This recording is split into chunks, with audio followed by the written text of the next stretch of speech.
हा जो व्हिडिओ आहे तो भोगीच्या दिवशीचा आहे आणि सकाळी सकाळी आईने तीळ लावून भाकरी बनवायला घेतल्या आणि मी इथं भोगीच्या भाजीची तयारी करून ठेवली होती।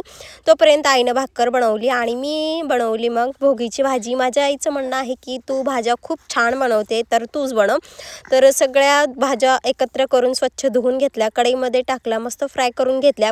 वांग्यामध्ये थोडासा मसाला टाकला आणि भरली वांगी बनवून घेतली, तेलामध्ये छान फ्राय करून थोडंसं पाणी टाकलं आणि मस्त अशी भोगीची भाजी तयार करून घेतली।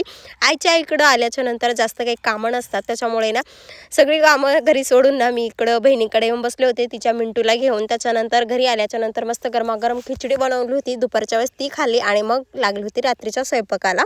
तर रात्रीच्या जेवणामध्ये बनवायला घेतलं होतं तुरीचं खळबट आणि हिरवी मिरचीचा ठेचा, टमॅटो तेलामध्ये मस्त फ्राय करून घेतला। वाटलेलं वाटण जे काही होतं ते तेलामध्ये टाकलं आणि मग मस्त अशी भाजी बनवून घेतली आणि रात्रीच्या वेळेसला ना सगळ्यांनी बसून ना मस्त असं जेवण करून घेतला। चलो।